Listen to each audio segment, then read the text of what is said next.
adventure, got some Mary in my backpack.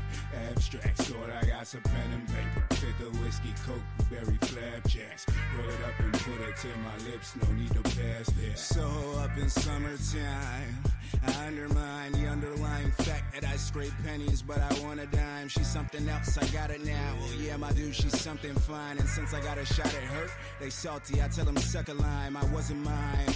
Now I'm just clowning, trying to scrape a number. Smile after I take it from her. Copacetic today, but in 2 days disintegrate to bummers. I thought I won her over, but I just created blunders. The game I hate and love her. Thinking back to times of playing B because of breaking rubbers. I was a wild child and still extra. All these women still extra. I'm just trying to find an ill chick and a chill spectrum to make my broken heart feel better. Let the ship set sail off to adventure. Got some Mary in my backpack. Abstracts, thought I got some pen and paper. Fit the whiskey, coke, berry flapjacks. Roll it up and put it to my lips, no need to pass that. Let the ship set sail off to adventure. Got some Mary in my backpack. Abstracts, thought I got some pen and paper. Fit the whiskey, coke, berry flapjacks. Roll it up and put it to my lips, no need to pass that. Pass that. Pass that. Pass that. Pass that. Pass that.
Welcome back.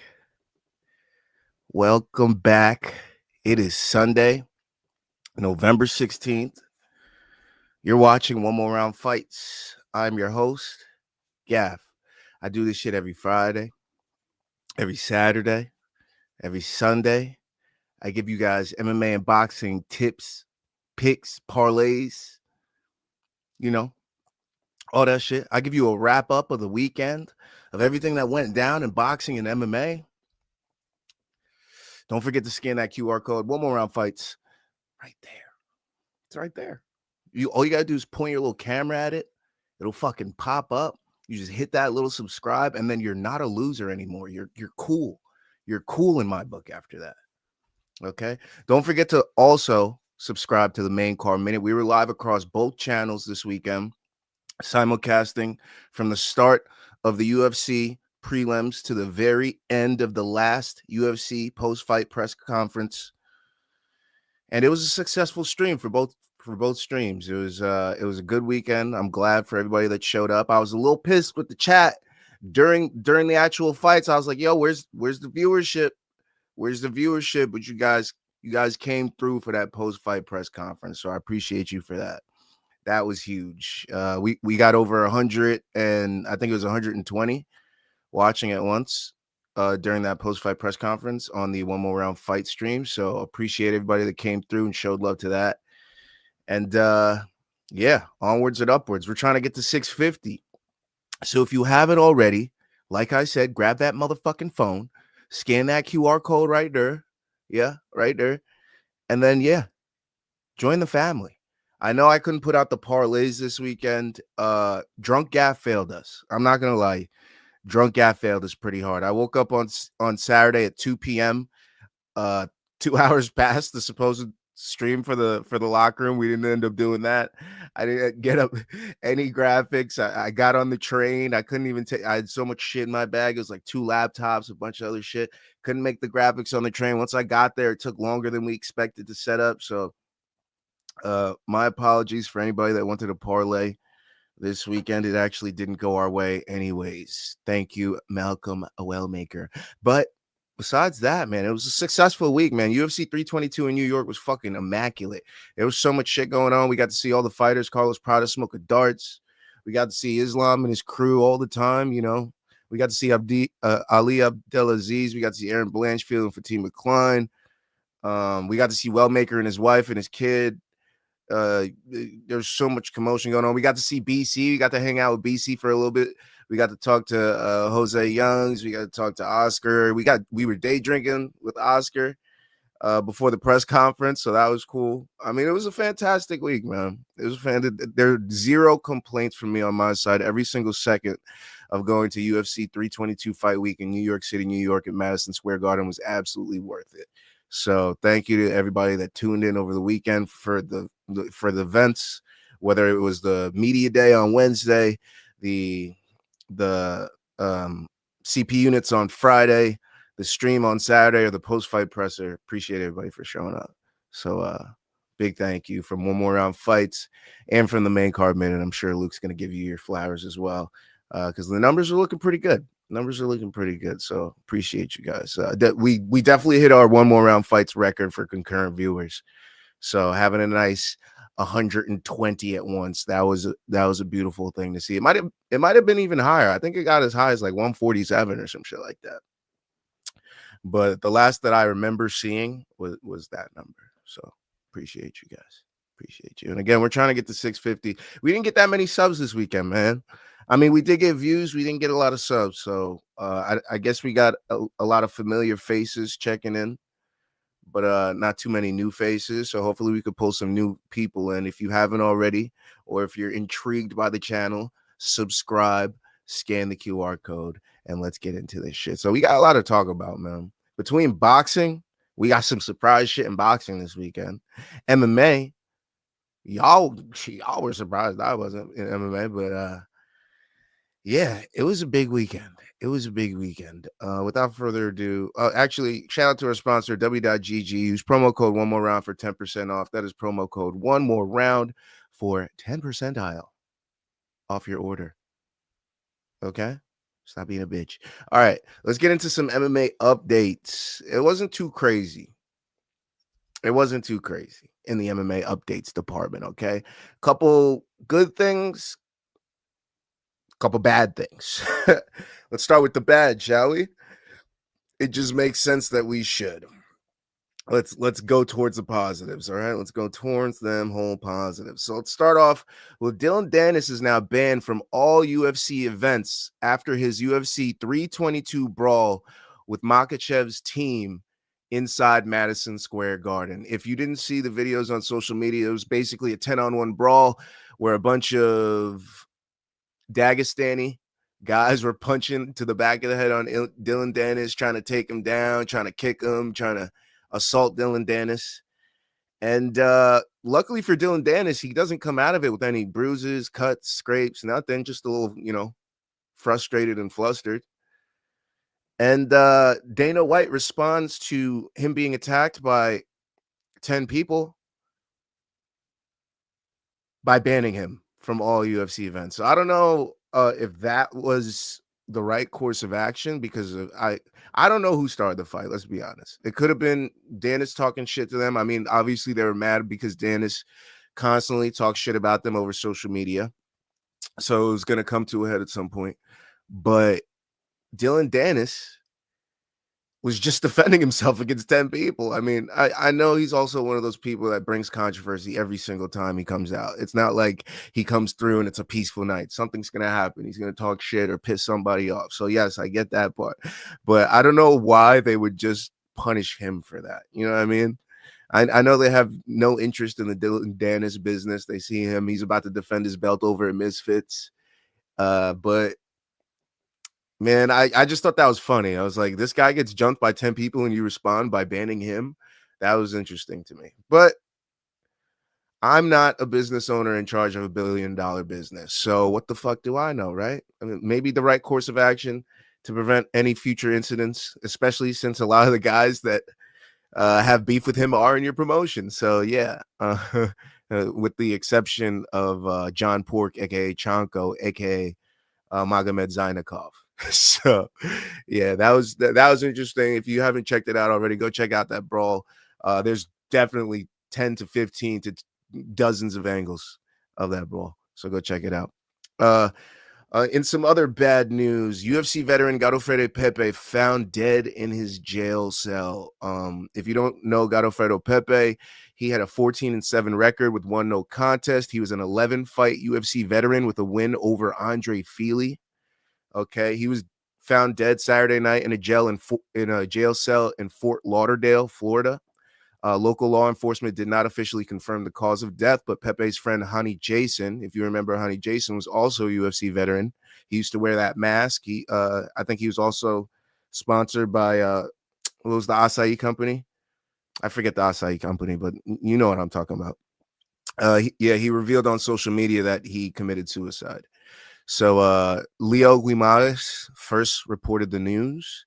Pepe, he was 38, and then he was arrested in June on 4 separate charges: kidnapping with the intent to inflict bodily harm or terrorize the victim, domestic battery by strangulation, tampering with hindering and delaying communications, and battery and domestic violence. He pleaded not guilty, but obviously he didn't make it to his court date. Unfortunate news, and it doesn't look like things were going well for him in life. We've seen this time and time again with a lot of our UFC veterans that have received plenty of blows in the past.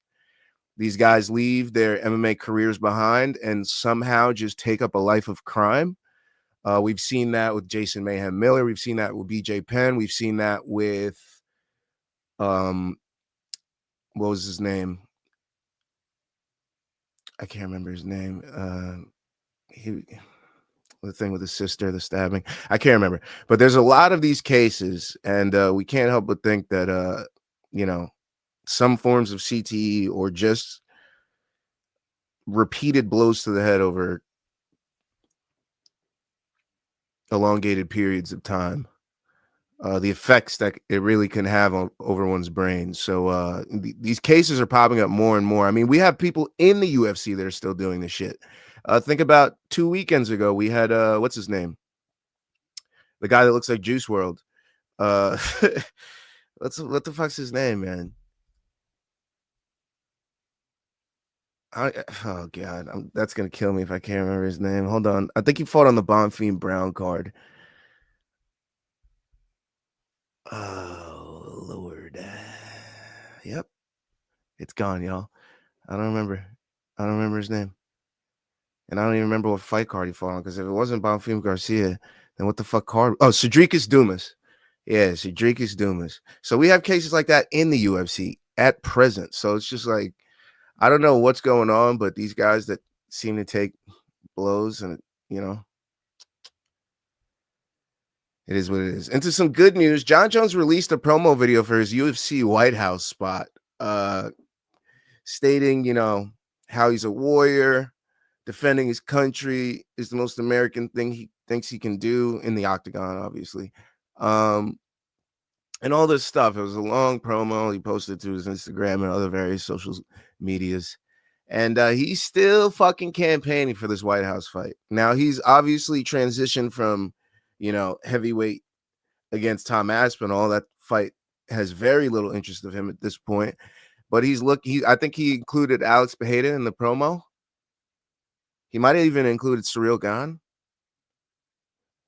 But yeah, he's campaigning hard. And at this point, with how much effort he's putting into getting on this card, I really don't think there's any way that Dana's not going to fold at some point and put him on it. I really he's campaigning so hard. Everything he does is centered around that. Whether it's an interview or he's just showing up on someone's stream or something, he is campaigning for a UFC White House spot. And honestly, you can't help but put him on the card. You got to put all the greatest. It's got to be one of the greatest cards of all time, and you can't not be one of the greatest cards of all time if you put John Jones on it. So, yeah. And final piece of news for MMA updates. Riyadh announced 6 title fights for their New Year's Eve card. If you guys don't already know, Riyadh always does a New Year's Eve card in which they put a lot of title fights on there. Usually it's like 3 or 4. They're going 6. They're going 6. So, also, if you don't already know, Danny Sabatello will be fighting for a title on that card against Inoue. So, yeah, don't forget that New Year's Eve Rising card. I won't be watching that shit. I'll be getting drunk, but, you know, in case y'all want to put something on TV in the background, watch some MMA. There you go. Let me see who's in these comments, bro. Boeing's in. Oh, wow. I changed the font and shit, right? Huh. And I was supposed to just show the comments on stage, too. I kind of fucked this up, didn't I? All right. Oh, hell yeah. It was a good card, too, up until I fell asleep during the co-main. What about the Ethan Ewing kid? God damn, I smelled the upset and didn't commit. I know. I should have listened to you, brother. I should have listened to you. For a guy who always talks about how his dream is to be a UFC champ, Dylan Dennis does everything he can to ensure that he never lets that happen.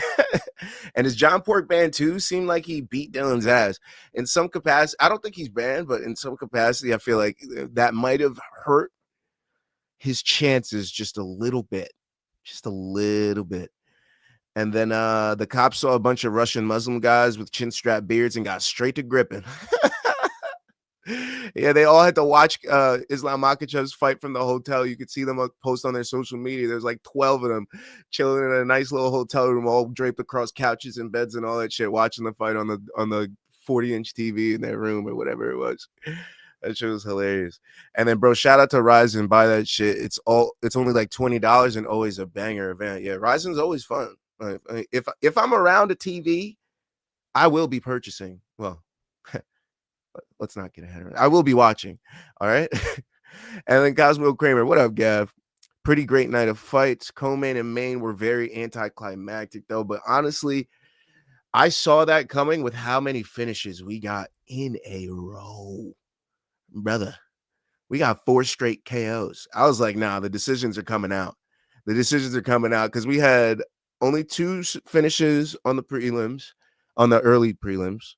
Then we had 2 finishes on the prelims, and then we had 3 straight finishes on the main card. So prelims into main card, we were riding a KO finish train, and most of them early too. So I was just like, oh, these last 2 are certainly going to slow us down. And that's why I went all in on Makhachev and Makhachev decision.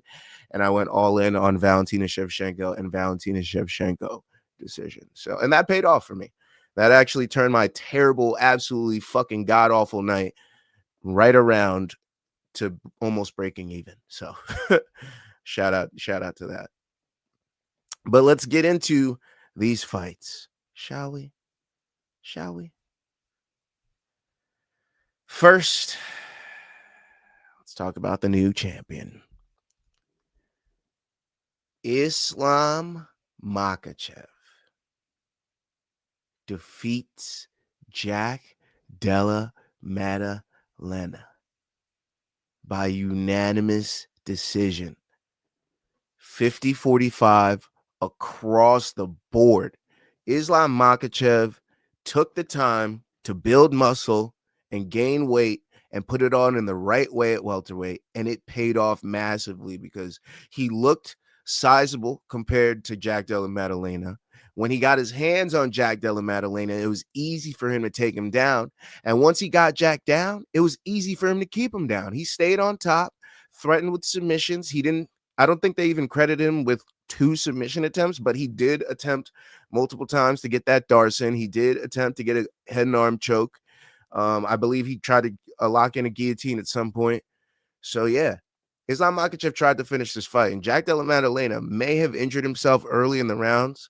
We seen that calf kick working for Islam Makhachev. We seen that first or possibly second exchange up against the fence in which I believe Makhachev knee tapped him and then might have tweaked his knee a little bit or his calf or his ankle somewhere in that position, because ever since that, he was wincing on bottom in the fight. So Islam Makhachev handily used his grappling, followed Abdulmanap's plan, and became a double champ. A champion, a former champion, in the lightweight division and the current champion of the welterweight division. So that's why they gave him both belts to take his photos, because again, he never lost his lightweight belt. He vacated so he can go on this journey, because again, he says that weight cut down to 155 pounds was absolutely brutal for him. He didn't even feel like the same fighter. The fighter that he feels like at 170 pounds, Islam Makhachev, is elite. He says there's not a person at welterweight that can stop his wrestling. And I can't wait to see what kind of test we can see for Islam Makhachev, because, I mean, there's a litter of names that just got big wins or are yet to fight and to secure themselves a big win. And I want to see how this welterweight title picture plays out, because, I mean, Kamaru Usman, the winner of Muhammad and Machado Gary, Carlos Pradas, Michael Morales, Shavkat Rakhmonov didn't go anywhere. He was just healing up from injuries. Don't forget about him. I mean, Islam Makhachev has a platter of opponents that he can take. And don't forget, he's still got some guys at lightweight that could come up too. Don't forget about Ilya Topuria, Arman Tsarukyan. Islam Makhachev got his plate full right now. All right, he's got piranhas in the water. And right now is a crazy time to dip those toes in the water, because there's so many names trying to chomp at the bit to steal some Luke Thomas vernacular. But, I mean, welterweight's fucking fun now. Welterweight just got so much fun. It was kind of boring for a little while, wasn't it? We had Leon at the top, Kamaru fighting with fucking Colby Covington all the time. And look, we got killers now. We got motherfucking killers at welterweight. God, Carlos Pradas, Michael Morales, who else? Shavkat Rakhmonov. I mean, Ian Machado Gary, Joaquin Buckley can still take some heads off. Gabriel Bonfim just finished Randy Brown on the feet. Dude. Jack Della Maddalena is still a problem. If he heals up and gets that injury healed up too, he's going to be a problem too. So, welterweight. I can't wait. That's gonna be some good shit. And as for the loser of this fight, sorry to call him that, but Jack Della Maddalena, I feel like he should take on Shavkat Rakhmonov in his return, maybe heal up his injury, and maybe by the time he's healed up, Shavkat would come back as well. But also, what about the loser of Brady and Morales? What about Sean Brady? What about a second opportunity to test your grappling defense against a guy like Sean Brady? And that also gives Sean Brady an opportunity to test his striking against one of the best boxers in the UFC. So, I mean, maybe a tough task for Sean Brady after taking a vicious L, but, you know, we'll see what happens. The title picture is the title picture, and we'll see what Ian Machado Gary does next weekend as well, because that'll change everything. Valentina Shevchenko defeats Weili Zhang by decision. Y'all must have forgot. I couldn't believe the amount of Weili's gonna win, bro. She's gonna get 2 belts, dude. Shut the fuck up. I couldn't believe this shit. Valentina Shevchenko has fought Amanda Nunes twice. She's fought bantamweights, all types of flyweights. Okay, and you thought little short arm Weili Zhang was gonna go in there and beat up Valentina Shevchenko? I tried to save all of you. I tried for the past couple of weeks as hard as I could campaigning for Valentina. I was like, guys, Weili is too small. I don't know what the fuck you guys are smoking. I don't know what it was. You guys are smoking on some crazy shit, because I couldn't believe the amount of disrespect Valentina was getting. I was like, this little 115er, you think she's going to come up and give problems to Valentina Shevchenko? Where? Tell me where. Was she going to pick her up and put her down and keep her down? When was that going to happen? Was she going to beat her striking, one of the greatest strikers that could strike with people bigger than her? Where was she going to beat her, guys? That's why I was like, what? I couldn't understand it. I really could not understand anybody being on the side of Weili Zhang. It was mind-blowing to me. I was like, y'all must have forgot was the only way to describe this fight, because this was a 50-45 to the highest extent.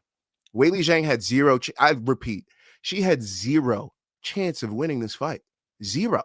There was zero chance. Not a 1%, not 2%, not 3%. It was zero. There was not a place in this fight that she had a shot. There wasn't in the grappling, not in the clinch, not in the striking. There was not in the cardio. There was no size advantage. She's not more skilled. She hasn't fought the better competition. There was no conceivable way that I thought Weili Zhang was going to win this fight. From the very, I knew it from the first exchange when Valentina grabbed her and picked her up, and I saw her little feet dangling in the air. I was like, "Oh, this shit over, bro." I was like, "This shouldn't even been made. Weight classes are for a reason." That was crazy to see. Valentina absolutely outsized her, and I was just about the only person that wasn't surprised at all. At all.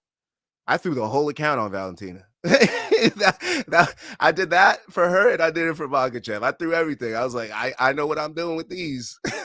I know exactly what I'm doing with these. My Lord. Valentina Shevchenko, all-time GOAT. Not number one, definitely number two, but all-time, baby. For me, the list goes Amanda Nunes, Valentina Shevchenko, Weili Zhang, Rose Namajunas, Joanna Jędrzejczyk. That's the top five. It is what it is. Some people will take out Joanna and throw in Rousey. My list wouldn't include Rousey, personally. Some people would take out Joanna and throw in like a Miesha Tate. My list wouldn't include a Miesha Tate or a Holly Holm. You know? But Ronda does deserve to be in that top five, if we're being honest. She definitely does. So what's next for Shevchenko and what's next for Weili? For Shevchenko, it's three things. She either fights Natalia Silva, she either fights Erin Blanchfield, or she goes up for a bantamweight super fight against Kayla Harrison or Amanda Nunes or whoever the opportunity comes against, because she did say she wants to heal up some injuries. So she has a lot of options as well. She's going to get back with the team, Pavel and everybody else. And she said in about a week or two, she's going to decide. So I, for one, would love to see the bantamweight super fight. I think she deserves it. They've sent her a bunch of people at 125 to try to take her out, and none have been successful. And they've all been trying to take her belt. Let's give her an opportunity to take somebody else's. Okay. I think she deserves that bantamweight super fight. As for Natalia Silva and Erin Blanchfield, since they won't get that title shot at 125, I suggest an interim at 125 for those two to make them both happy. If not, just a title eliminator. I'm fine with that too. Just a title eliminator. And if not that, for Weili, I think she goes back to strawweight. She gets an immediate title shot against Mackenzie Dern, right? And if she doesn't do that, if she does say she wants to stay at flyweight, maybe the strawweight cut was a little bit hard for her.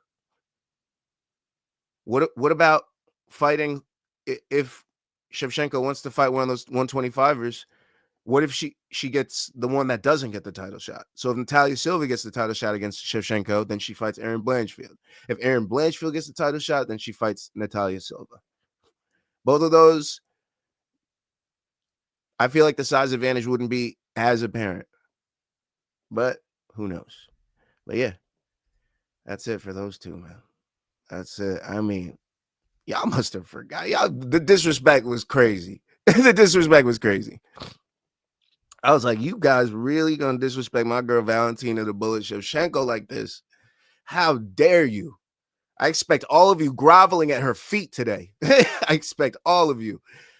Parlayed all of my singles with Islam Moneyline. I don't think we'll see him again at plus 200 to 300 again unless Morales comes in and out-grapples Shavkat or something.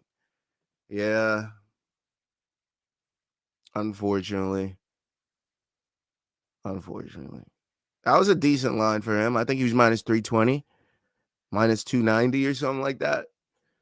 I got him at. But yeah, you're right about that.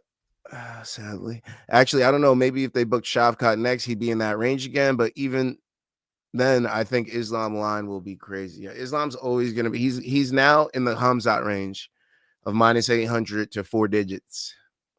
Unfortunately for us. He's going to be a How fighter for us now. Should have listened to Gaff on the Val versus Weili fight. Didn't bet it, but I was so sure Weili was on the way up and would catch Val on her way down.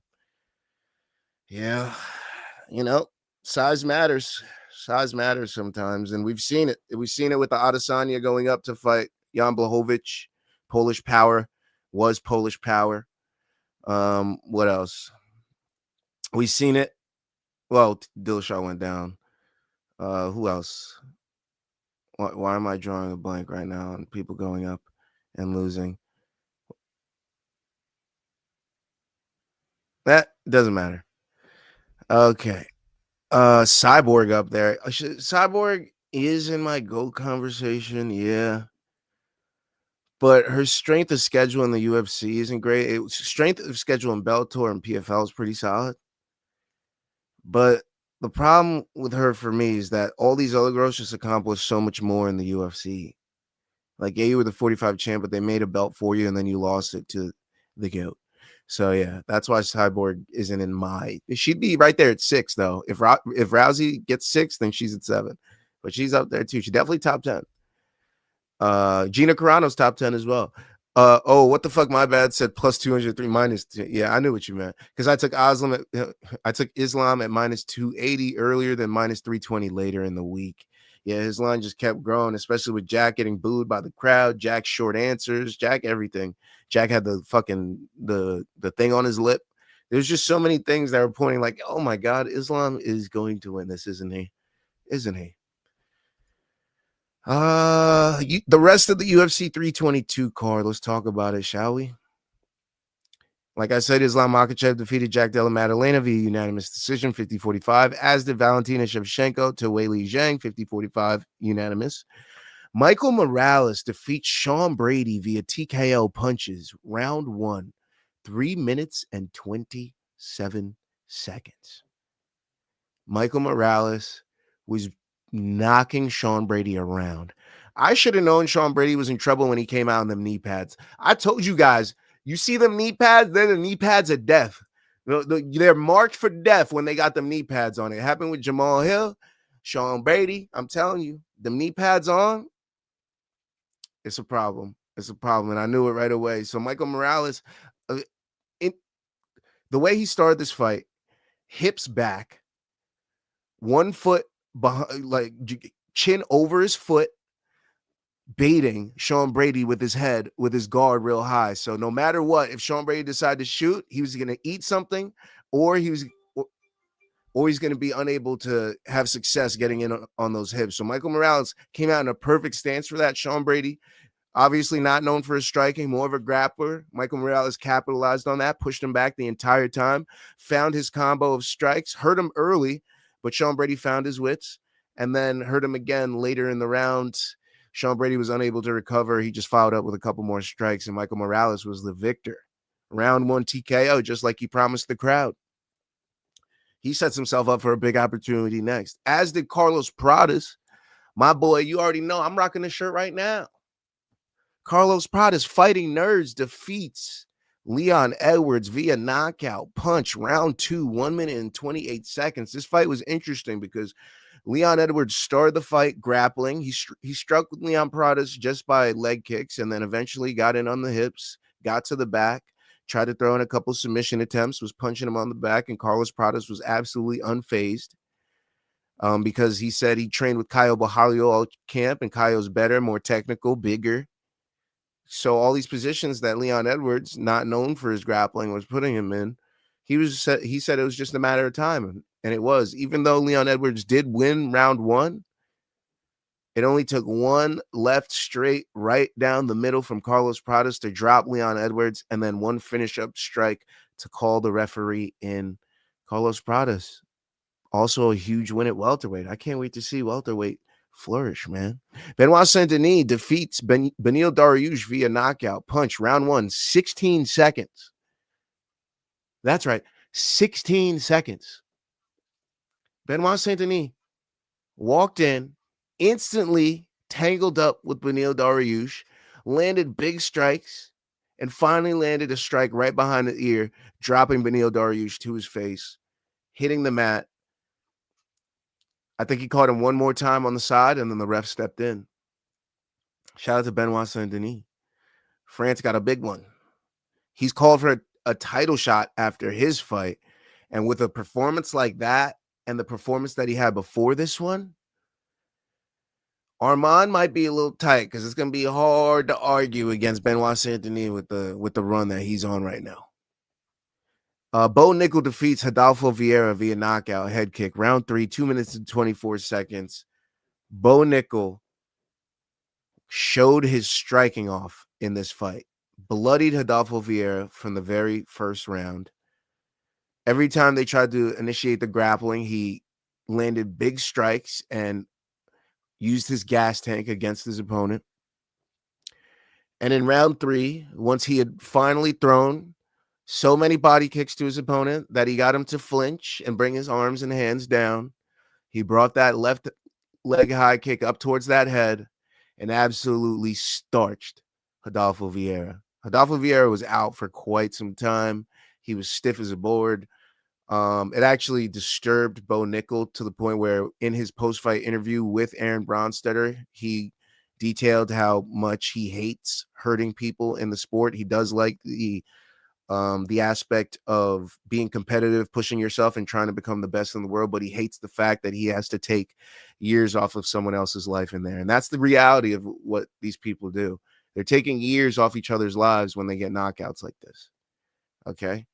So great to see that such a young fighter in Bo Nickel can see both sides of the sport and knows exactly what he's doing in there. He's a cerebral fighter, and he's going to use his wrestling to his advantage in the sport. I can't wait to see what he does next because we are seeing the evolution of Bo Nickel as we speak. Got knocked out in his last fight, comes back, gets a knockout of his own. That's how you come back in MMA. That's how you build a fan base in MMA. Bo Nickel is a budding star, and I can't wait to see the opportunities and the fights that we can build with him. So shout out to Bo Nickel, shout out to Penn State Wrestling. And yeah, Gregory Rodriguez defeats Roman Kopylov via unanimous decision, 30-27, 30-27, 29-28. He finally tried to use his grappling. He put his pace and his striking on Roman Kopylov. He was just landing the biggest strikes the entire fight.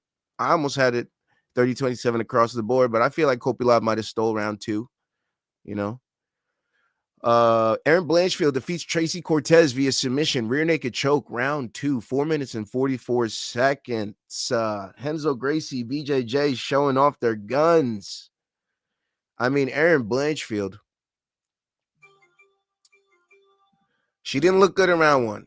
That striking was looking sus. Tracy Cortez was looking like she was going to run away with this fight like she did in the first fight in Invicta. But Aaron Blanchfield changed the game plan up a little bit. Immediately went to her grappling in round 2, was able to get her down, was able to trap an arm, had a choke, and then in an awkward position as Tracy Cortez was trying to get out, Aaron Blanchfield just held on to that choke, and eventually Tracy Cortez had to tap. That was a fantastic win for Aaron Blanchfield. Sets herself up for a possible title shot or a big opportunity at women's flyweight. And then Ethan Ewing shocks the world at Madison Square Garden and defeats the streaking up-and-coming prospect Malcolm Wellmaker via unanimous decision. 30-27, 29-28, 29-28. Malcolm Wellmaker took a short notice opportunity because he didn't want to let the Madison Square Garden fight go. And unfortunately, it ended up costing him his undefeated record because he loses to Ethan Ewing, who comes in on 48 hours notice. 48 hours notice, comes in and puts on the performance of a lifetime, outpointing Wellmaker in the grappling, on the feet, landing the bigger shots. In my opinion, there was he was the clear winner. There was no way that this was a robbery in any way, shape, or form. Ethan Ewing makes his career in Madison Square Garden. So shout out to him. Ethan Ewing, biggest win of his career. There's a lot of matchups to make at bantamweight now, too.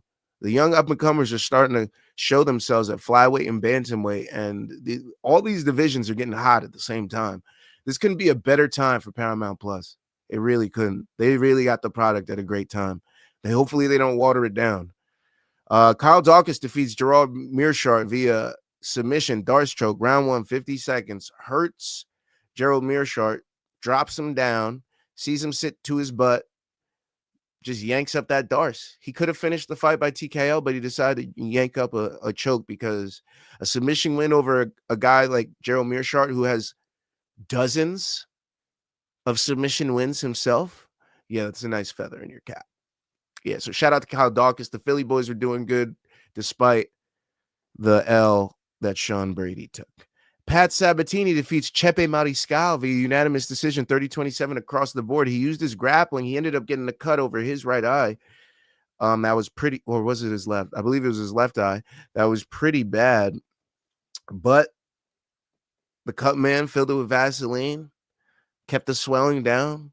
He continued in the fight, kept his grappling. This was a rematch, as was Aaron Blanchfield and Tracy Cortez, because they fought in the past in the regionals.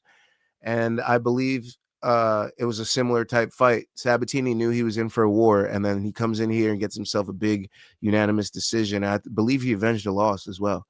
And Fatima Kline, shout out to New Hyde Park, shout out to Long Island. We're going to get into her in a little bit. But Bangster Sirsaikayev defeats Eric Makhachev via knockout punch, round 3, 1 minute and 38 seconds. It was looking like he was getting smothered a little bit. Eric Makhachev was putting the pace on him, using his grappling to slow him down. It looked like it was going to be a split decision some way. And then Sirsaikayev just lands that big strike, wobbles him crazy, has him fall to his face, doesn't even need to land another strike. It was a very fun-looking knockout. If you haven't checked it out, go check that out. Bangster Sirsaikayev, very big win. And then Matthias Camillo defeats Vlashev Borishev via unanimous decision, 30-27, 30-27, 29-28. Used his grappling. Vladdy Claus notoriously weak on the ground, and he exploited that. If you're wondering who got the $50,000 bonuses on the night, I mean, it's pretty obvious. Michael Morales for his TKO over Sean Brady. Carlos Pradas for his TKO over Leon Edwards. Benoit Saint Denis for his TKO over Benil Dariush. And Bo Nickel for his TKO over Adolfo Vieira. Those 4 straight TKOs from the prelims leading into main card, that was peak of the night right there, man. That was absolute fucking peak. That was so goddamn good. 4 straight knockouts, all fantastic stars that we'd love to see shine in the UFC. So that was cool. And that's who got the bonuses. Let's check these comments out real quick. Slava Claus also had knee sleeves and took a fat L on the early prelims. See, I told you about them knee sleeves. You see a fighter with 2 black knee sleeves on? Go ahead and put your money on the other fighter. Go ahead and save yourself. Okay? Because once you see the knee pads, it's not going well. It's not going well. Only person who could win wearing knee sleeves is Verna Jandiroba, and she didn't even win. All right? And she didn't even win. Oh, actually, did she have him on for this fight? I think she did. Yeah, for her title fight. And then missed it if you already went over it, but I was gutted for Leon. He was looking good. I know I had a Leon decision bet, Duran. I had a Leon decision bet, and I was looking good, and he was like one of the legs of my parlay. I was thinking about cashing out after round 1. I was like, nah, he's looking good, bro. He'll probably just do this for 2 more rounds like I expected him to. And then Carlos Pradas just lands a simple 1-2, and Leon Edwards' chin was absolutely fucking gone. So, yeah, that was crazy to see. Gaff, do you think Infrared says, Gaff, do you think the White House card should be the best card possible to be stacked with Americans? I don't necessarily think it needs to be stacked with Americans. It just has to have one of the best cards we've ever seen. And I'm not saying that it has to be in America versus, everybody on the card. Like that's probably the worst way because, we have a lot of international champions. But we should definitely have some premier American talent on the card, like a Bo Nickel, who's an American sweetheart for wrestling. You know what I mean? Like Bo Nickel should absolutely be on the White House card. He's already shown that he has interests in politics as well. So Bo Nickel would be fantastic for a White House card. Who else would be fantastic that's American? Obviously, the Colby Covingtons, the Michael Chandlers, that type of stuff would be cool to have on the card, but I wouldn't say those guys are essentials. I would say premier talent should be essentials. And no offense to those two, they are not premier talent, both being on losing streaks. So, yes. But, like a John Jones, Kayla Harrison, our premier female champion, that is our only American champion. I know Mackenzie Dern kind of counts, but she's basically Brazilian again, okay? So, Kayla Harrison would be fantastic on the White House card. You know, what else do we got? A BMF fight between our BMF champion and somebody else. Hawaii is America.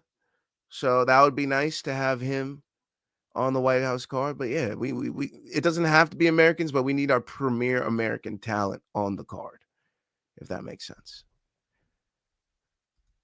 Or stacked with Americans. We got to see Chevy versus Kayla Harrison. I want it. I'm salivating. Chevy deserves the opportunity, bro.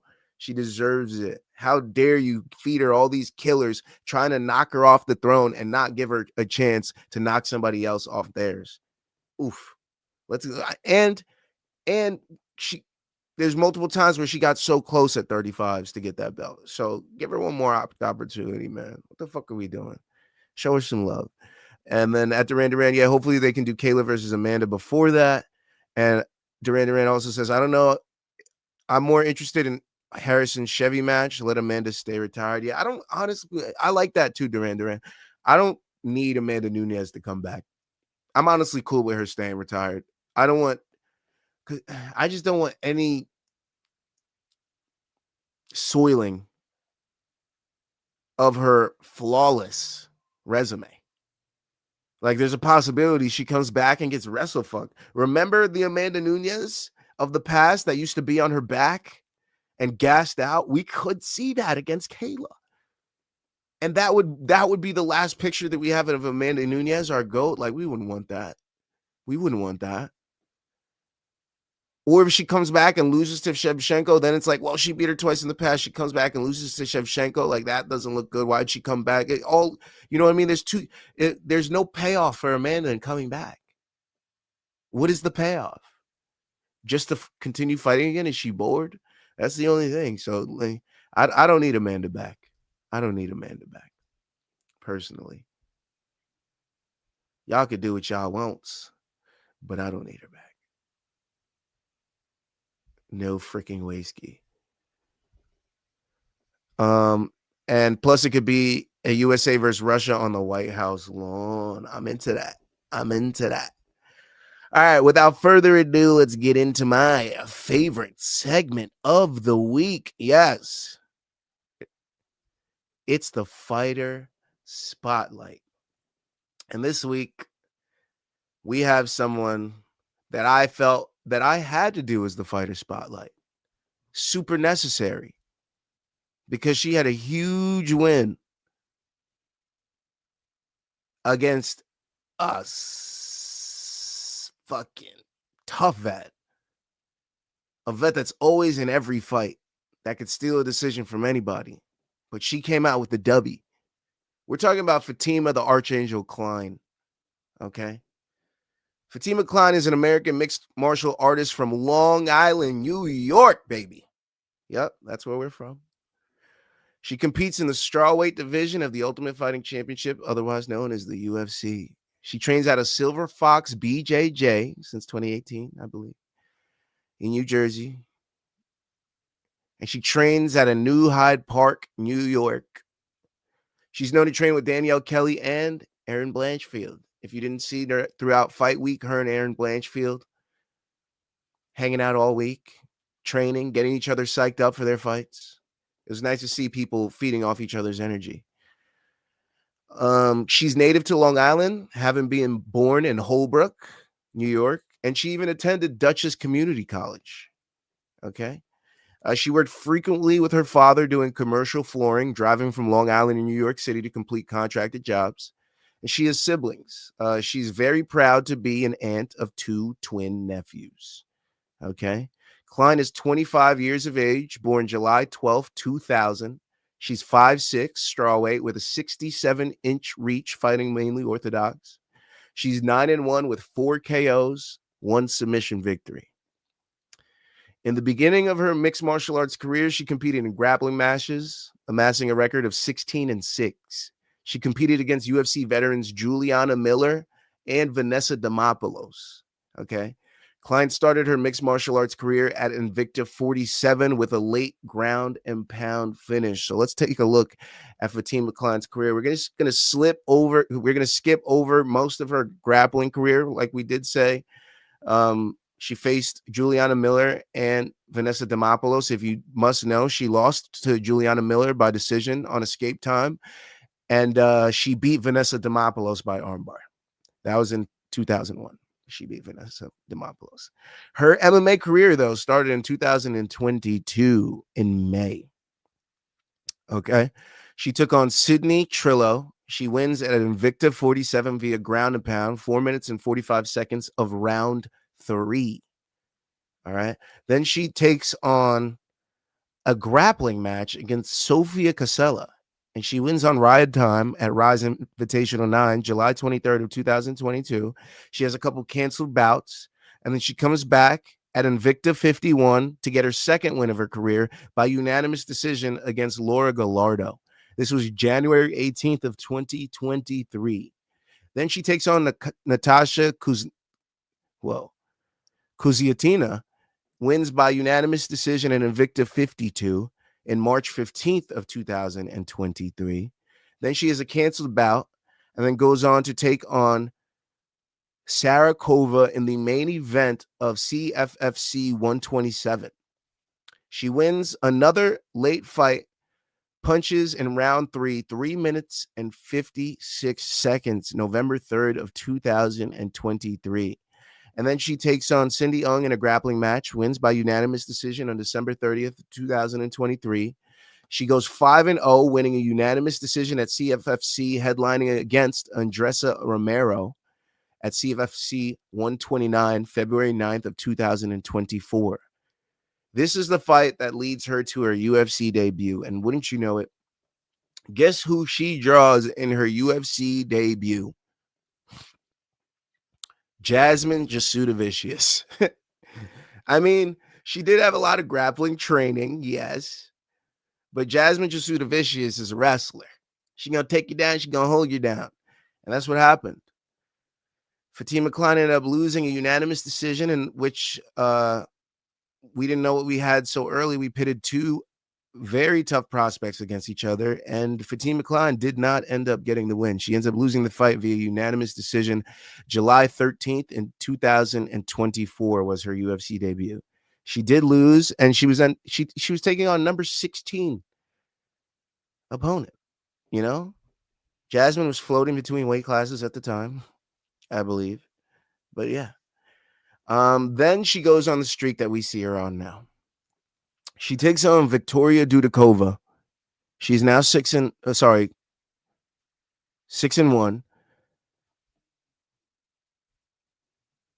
Sorry, 5-1, right? Whatever. She only lost to Jasmine Jasudavicius. She takes on Victoria Dudakova. She elbows her from half guard, wins the fight in round 2, 4 minutes and 27 seconds, January 11th of this year, 2025. Then she takes on Melissa Martinez, defeats her by head kick in round 3, 2 minutes and 36 seconds, July 12th of this year in 2025. And then brings us to Saturday night, coming in as a minus 200 favorite against Angela Hill.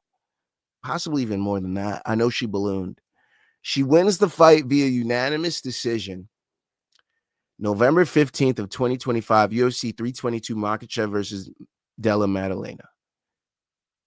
And nearly finishes Angela Hill with a beautiful head kick, spinning back fist combo that would have put out probably 99% of the strawweight division. But somehow, 40 years of age, Angela Hill, tough as all hell, stays in the fight. And Fatima Kline doesn't get yet another late third round finish. It ends up going to unanimous decision. But Fatima Kline gets the biggest win of her career. She goes 3-0 in 2025 at strawweight. And I believe she might have just taken out a ranked opponent in her last win. Was Angela Hill ranked? Let me go ahead and check. Angela Hill was ranked at number 12. So, shout out to Fatima Kline, Long Island, New York, Holbrook, New Hyde Park. I know she trains out of Jersey as well. But shout out to her breaking into the top 15 in the UFC strawweight division. Shout out to Fatima Kline, biggest win of her career, 3-0 in 2025. And that's why she absolutely deserved to be my fighter spotlight of the week. Long Island, stand up. We got one, baby. We got one. Well, we've been had one. We got Nazim Sadikov. We got Fatima Kline. We got Murata Valishvili. We got Aljamain Sterling. Oh, my God. We're stacked out here, baby. We're stacked. Oh, man. Let's get into some boxing. We had a surprise. Oh, actually, let's get into some comments. I've been missing out on some comments. Marab Umar 2 would be all over that. Assalamu alaikum. How are you and your family? Blessings and greetings. Congratulations to Conor Benn and Islam Makhachev. You're so intelligent, knowledgeable, and know everything about boxing. Appreciate that, brother. Appreciate you. Thank you for tuning into the stream. I want the best fighters around the world. Best fighters fight the best. I don't care where they're from. We are all equal and breathe the same oxygen. I agree with that, man. These guys put their lives on the line every time they step in there. Every time they go to the gym, they get wars in the gym before they even get to the actual fight. Granted, a lot of times they have headgear, but man, when you're a heavyweight, headgear don't fucking matter. You feel me? Headgear don't fucking matter. As for Chris Eubank and Conor Benn, this was the second fight between these two. And was it this year? Possibly last year, but I believe it was this year.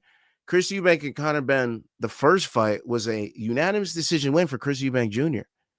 Chris Eubank Jr. was just the bigger fighter, put his weight on Conor Benn in the first fight. This second fight looked nothing like the first fight. Not a damn thing. Conor Benn looked strong, big, fast. He was putting combos on Chris Eubank Jr., dropped him multiple times in this fight, nearly stopped him. Conor Benn came out and proved that all he needed to do was acclimate his body to this weight class, and he was going to give us a hell of a fight. And Conor Benn proved that he can stand toe-to-toe with any of these fighters. He's got power. He's got dynamite in those hands, man. Conor Benn was hurting Chris Eubank Jr. Oh, my Lord. I thought he was going to go down multiple times, honestly. He defeats him by unanimous decision, 119-107, 116-110, 118-108.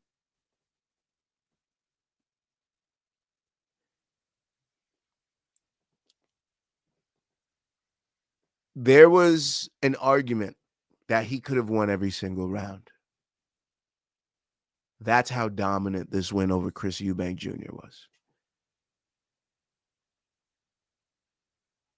This was a fantastic fight. And I don't know if we'll ever see a trilogy. If we're being honest, I don't need one.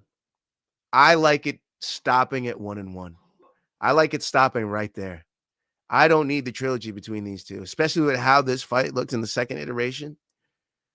I'm good. Let the families chill. Let the war end. In the co-main at super lightweight, Jack Catterall defeats Ekul Isuman via 11th round KO in a slightly controversial KO. Slightly. Because Jack Catterall did land a combination on Ekul Isuman. And the referee was trying to step in to give him that count, but didn't step in time. And in that time, Jack Catterall lands another nice combination of punches that puts Isuman through the ropes and effectively ends the fight in round 11 via KO. Jack Catterall came out and gets a huge knockout win late in round 11. Shout out to Jack Catterall.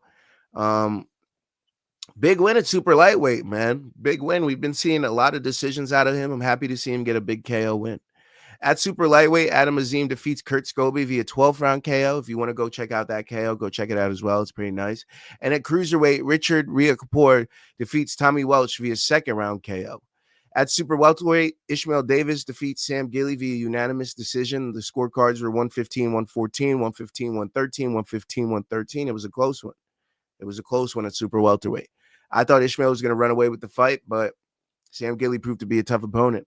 And in the singular prelim at bantamweight, Mickey Tylone defeats Faizan Shahid via 5th round KO. And that does it for the Chris Eubank Jr. and Conor Benn 2 card. 1-1 is good for my heart, right, Matua? 1-1 is good for me too, bro. I don't need anything else. We got a hell of a fight in the first one, and we got an absolute war, a one-sided war. But we got an absolute war in the second one. I mean, we're good, man.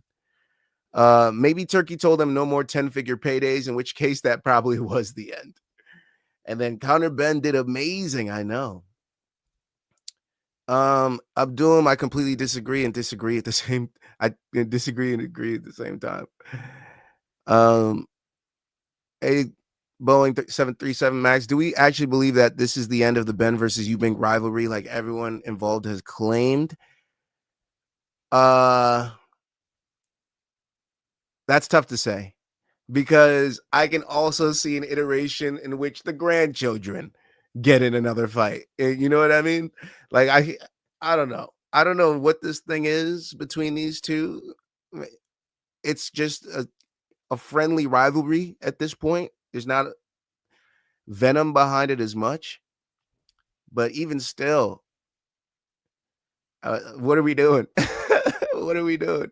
Conor Benn's walkout marching band stole the show. I did miss that. I didn't get a chance to see any of the walkouts. But yeah. I gotta go back and check it out. Was it really cool? Like, where are lights and shit, like 50-piece band? Like, what's the dilly? And we probably should have known he was going to win as soon as we seen him come out with that, right?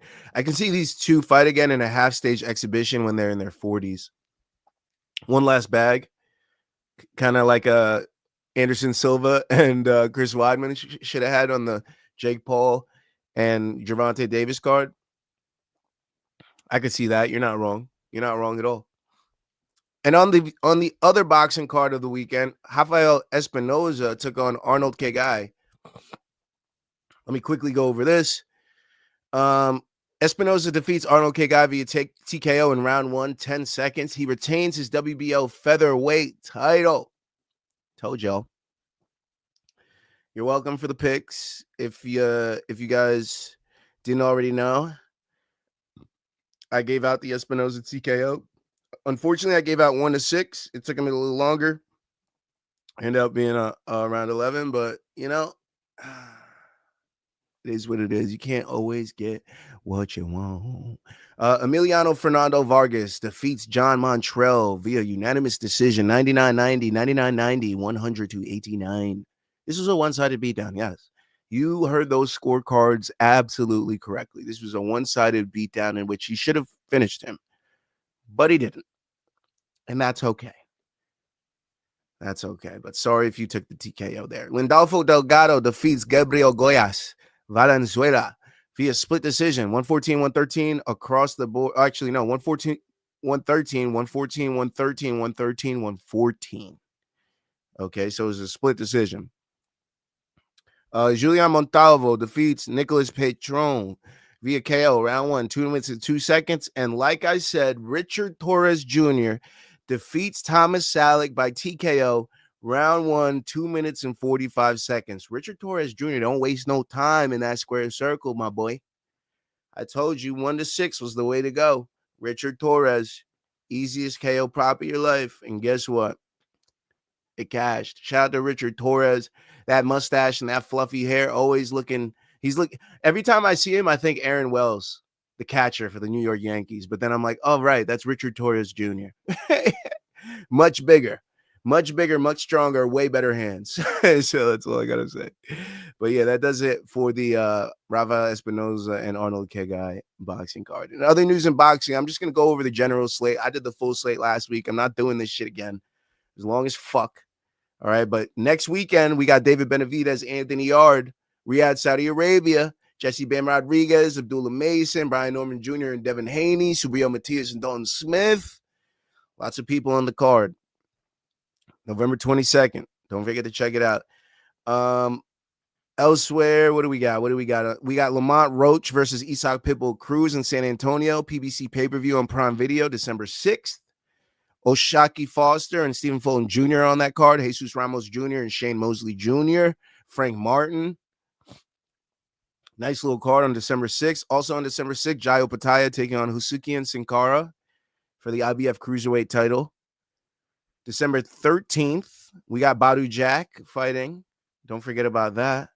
And then December 27th in Riyadh, Saudi Arabia, don't forget we have the Neo Inoue and Alan Picasso. 12 rounds for the Inoue's undisputed junior featherweight championship. And that does it for the boxing slate. That was just, general boxing slate for you. Okay? General boxing slate. But, yeah. I guess it's time for us to go on to the part of the show where I give you guys my picks for the week and I get up on out of here, right? Let's get into it. Picks on UFC Qatar. UFC Qatar, baby. I only got 4 names for you guys. I got your main, I got your co-main, and I got 2 people earlier on the card. I'm going to bless you. I'm going to bless you right here. You ready? Arman Tsarukyan. I love Dan Hooker. I will have a hedge on Dan Hooker. But Arman Tsarukyan absolutely will make his claim for number 1 contender at lightweight in Qatar. Like it or not, he going to put Dan Hooker on his back. But 5-round fight. 5-round fight. So Dan Hooker always has a chance. We've seen what he can do. Come back and hurt Gamrot. We've seen what he can do. And with more time on that clock, Arman Tsarukyan, you better not get comfortable holding him down because that boy will come after you. We remember the Charles Oliveira fight, Arman. We remember. But I have full confidence in Arman. I also got Ian Machado Gary. Bilal on the way down, Machado Gary on the way up. That performance against Pradas and seeing what Pradas just did to Edwards. The performances he's had in the past. He's long, rangy. He's good everywhere. He could keep it on the feet against Bilal, and Bilal has fallen in love with his striking. We've seen what it looked like in his last fight. I got to go Ian Machado Gary. I got to ride the hot hand. Asu Almabayev in a flyweight bout. I'm absolutely riding with Asu Almabayev. I believe he's going to get a big win over Alex Perez. Alex Perez, he can surprise us. We've seen him hurt people before, but at present time, he is 1-4 in his last 5, only winning with his knockout over Mateus Nicolau, which was a surprise as well. So, yeah. I'll be riding with Asu Almabayev. And my final pick for you mofos, Alexandre Topuria. Come on, dog. We got to go with Topuria in this one. We have to go with Alexander Topuria. It is what it is. You can hate on it if you want. But that man is about to hurt somebody. He is about to hurt somebody. Okay, wait. Is he not on the card now? Oh, yeah. He's taking on Beksat Almakan or whatever the fuck. Nah, dude. I know this guy knocked out Brad Katona, but this is a showcase fight for our boy. I like Alexander Topuria. All right. And if you don't like that Topuria pick, well, I'll give you one last guy. I don't like Horiguchi's chances against Ulanbekov, to be honest. I really don't. But I'm not fading him. If anybody, I'm fading Alonzo Menefield against Volkan Ozdemir. And those are my picks. All right. That's my picks for MMA. We got boxing over the weekend too. Benavidez, Anthony Yarde. I'm going to give you all my picks. I'm not going to give you guys specific rounds because there's so many, but I like KO props across the board for all these guys. KOs for every single name that I name you right now. David Benavidez Jr., Jesse Rodriguez, Abdullah Mason, Brian Norman Jr., Subriel Matias, Artur Beterbiev. I like them all by KO. I think in Riyadh, Saudi Arabia, it'll be a night of KOs back to back, finishes, no decisions. I'm calling that right now. You heard it here first. Riyadh, Saudi Arabia is going to be on and popping this weekend. They're going to steal the show. They're going to steal the show in the Middle East. There's UFC Qatar versus Benavidez versus Yarde in Riyadh, Saudi Arabia. It's the battle of cards in the Middle East, and I believe Benavidez Yarde is going to win that battle. Do not miss the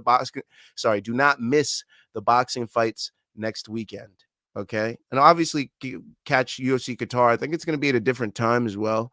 I think it's going to be earlier in the day. Me and Luke will probably do a full car watch along for it. Yep. The main card starts at 1. The prelims start at 10 a.m. So the card will be done by like 4 in the afternoon on Saturday. So yeah. Don't forget to come on by for that. Either the main card minute, 1 more round fights. Maybe we'll even keep No, I'm just kidding. We're not going to simulcast. But yeah, thank you to everybody that came by for the simulcast this past weekend. Like I said, the numbers were great. Appreciate everybody showing love, commenting, tuning in. And yeah, it was a successful week, man. Don't forget to scan the QR code, subscribe to the channel. 1 more round fights. 1 more round fights everywhere except for X, where it's 1 more round F8. So just scan that QR code. We're trying to get to 650. We're close. Don't be a bitch. All right. And don't forget to also follow Main Card Minute. Like I said, we'll be live there for UFC Qatar next weekend. Check it out. Again, I'm the host. Oh, actually, sponsors. Hit me up. Stop being a fucking bitch. Hit me up, sponsors. I need free shit. Hit me up. All right. Hit me up. Scan the QR codes. Become a part of the family. We're here to make some money, win some bets, have some fun, talk MMA and boxing, and create a nice community of people with like minds on MMA. So appreciate anybody that came by over the weekend. Everybody that showed up in the chat.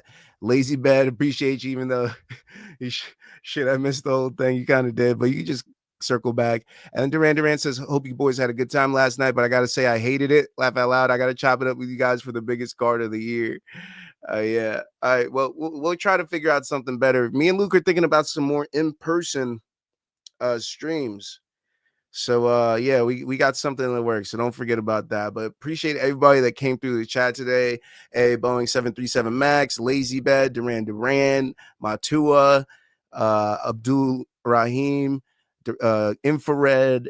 Did I say Duran? The MMA Holes, Cosmo Kramer. Who else? Main Card Minute. Richland Ford going to be watching this in a little bit. I know Tanner going to be watching this in a little bit. I know John Ray going to be watching this in a little bit. I appreciate you guys. All right. I'll see you guys soon. I think we're going to do a stream on Friday of this week again. So I'll see you guys Friday for CP units. We'll be doing the Arman Tsarukyan hooker fight. I believe we can also do Muhammad and Gary, as we might even be able to do Menifield Ozdemir, yo. We might even have a 3-fighter, maybe 4 with Alex Perez and Asum Almabayev, but 4 max. I think it's going to be a 4-fight card. So don't forget to come on by for Friday, CP units. Check out the Main Card Minute. Check out 1 more round fights. I appreciate you guys showing love to the channel always. And I'll see you guys later in the week. Have a good week. Enjoy yourself some football. Enjoy yourself some MMA and boxing. Let Luke Thomas, Morning Combat, Ariel, and the boys in the back, all those guys, let them fill out the rest of your week. But appreciate you checking me out on this Sunday. Have a good one. I'm out.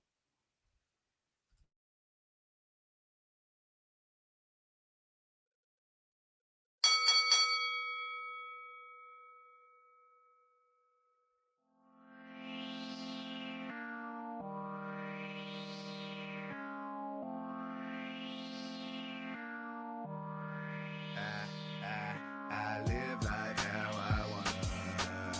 Smoke lots of marijuana. I live my life in these streets. We can smoke out the window. I'm on a trail. Maybe I'm a gunner, cause I live in yonder. Hot backs like a sauna in a foreign or Americana. Let me grind my green, roll up, put inside my weed. Toast one to the sky for the highest, then go puffin' like my trees. Floating on the nimbus cloud, who's blessing where I'm hitting loud. Blowing smoke like guns blazing, blowing holes in the span of one day. And I'm saying I live life how I wanna. Smoke lots of marijuana. I live my life in these streets. We can smoke out the window. I'm on a tree. Maybe I'm a gunner, cause I live in yonder.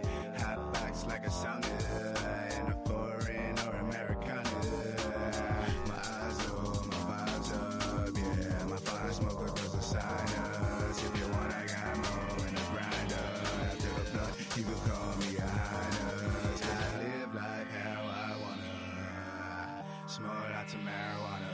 I live my life in these streets, licking smoke out the window.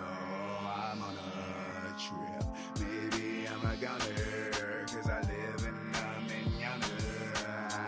Hot box like a sauna, in a foreign or Americana. Let me grind my